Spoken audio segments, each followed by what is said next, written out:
Hey, Drew. I got two for you. The Raiders have changed play callers since your last meeting. Do you see any differences on defense on tape? Yeah, there's a little differences here and there. Um, they still got the same players, so schematically, like, there are a little different things, but they know their players well. They know where they want to get them. They know who's good at what. And quite honestly, after our last game, they could do a lot of what they did in that first game. I mean, we didn't play well. They stuck it to us, and even though there's a coordinator change, we're getting ready for a little bit of both. And secondly, Noah Fant, 18 catches in his last three games. How much have you seen him grow into this offense over the last half of the season?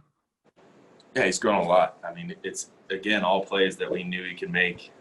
It was just about getting him in those positions and me giving him a chance with the ball to make those plays. He's came a long way from the beginning of last year to now. And I don't think there's any chance of him slowing down in his progression. Next one. Drew, thanks for joining us today. And we were just talking to Melvin Gordon, and he was saying that he's seen your confidence grow, but that's like the mental part is the final piece for you as a quarterback. What would you say to that? As you know, Melvin's obviously been in the league for a bit now. Is that kind of the final component? Is because we see you as confident, I guess is what I'm asking, but he's saying that's still part that's growing during the games? Yeah. I mean, I'll always be confident in my ability. There's confidence when you step out on the field as well. And that's been growing every single game for me. It's just coming with reps. It's coming with more plays I get to run in games. It's just I step out there every single week and feel better under center every game. And I'm really excited to go into this last one and just find a way to win this game. I'm going to feel really good stepping out there. I know what my prep's like during the week. And, it's exciting that I know what I need to do during the week. There's some things I can add in, things I can, take away and add some more time to. But there's just a different level of confidence, different level of, comfortability when I step out there on the field and starting to feel good. There's a lot of things I need to keep working on, but it's feeling good when I walk out there. Hey, Drew, thanks for talking with us today. What do you want to prove in this final game of the season to coaches, teammates, and fans? The only thing I need to prove is that we can win a game with me under center. That's been what every quarterback has to prove. Take care of the ball, put us in a good position to win the game, and finish it out with a win. That's all I want to do. That's all I care to do. However that needs to happen, however it does happen, I'm going to do everything I can to try to get us that. Next one, Drew. Yeah, Drew. Melvin also talked about how he thinks that there's a window of opportunity for this team here in the next few years, and that you're the piece that's going to make or break it.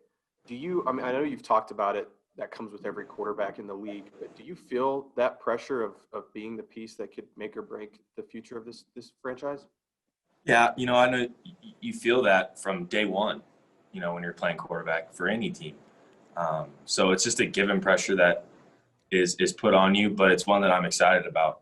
It's one that, I'm going to carry with me into this offseason and have an offseason unlike any other.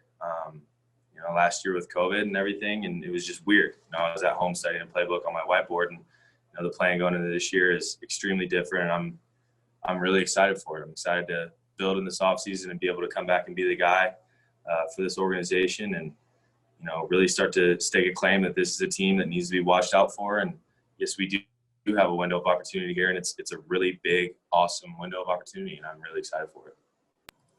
Next one, Eric. Hey, Drew, you talked last year at the end of the season there'd be an advantage to going into the offseason as the guy. This offseason, what's the advantage of having those 17, 18 starts under your belt? And I guess secondly, have you had conversations with Vic or John that they expect you to be the guy next year as well?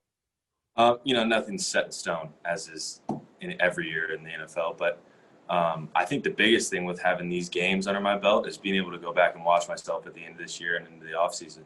See what my tendencies are, where my incompletions are, my bad plays, my picks. Was there something consistent with all of the picks?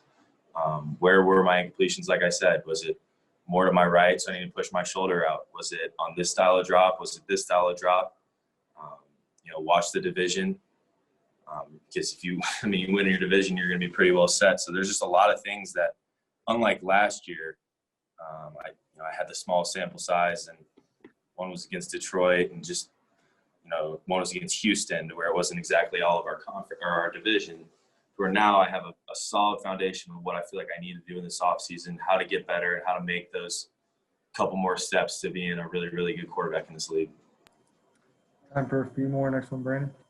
Kind of piggybacking off what you just said there, Drew, assuming, or if there's a chance, because it's been talked about, that your off-season program isn't normal and you don't get to be in the UCL training center with your teammates as much, have you already started to put together a plan in place to either pick up where y'all left off last July, or to change things up or add more and try to get together as long as, it's safe to do so, and replace what you can't get in April and May here?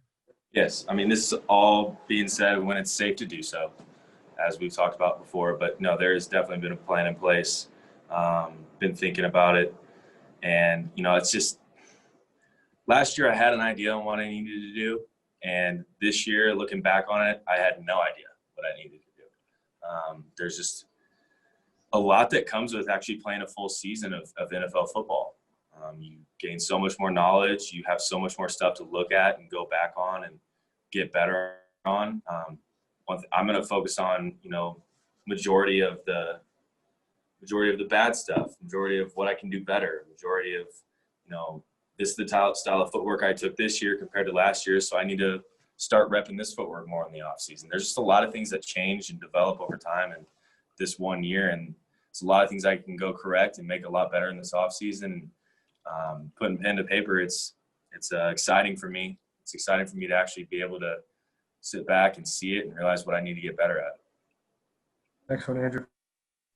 Melvin said a little while ago that he and your teammates are in your corner and that you've grown in leadership. So what do you see in terms of how your teammates react to you as a leader that shows that they're buying into you as a leader of this team? Yeah, I think it just goes to show in the huddle. It goes to show when we make sideline adjustments, from me walking over the quarterback side, the wide receiver side, full eyes of attention. Everyone's having my back in the huddle. Everyone locked in. Everyone zoomed in during the week. I think it's been big for me to establish focus and intensity during the week, and being able to see that replicated in the guys that are around me due to what I've been doing. It feels good. There's a lot of possibilities of me coming in and bringing energy and bringing focus, and the opposite being reciprocated. And that just shows lack of respect of the leader. And that's absolutely not what's going on. It feels good to be able to go into the huddle and know that they're going to reciprocate the same amount of energy and focus and concentration that I do. And, when you see it during the week, those guys are putting their bodies on the line for me and putting the bodies on the line for this team. It's just, we're a really hardworking, tough fighting team. And, that wouldn't be the case without the strong leaders we have on this team.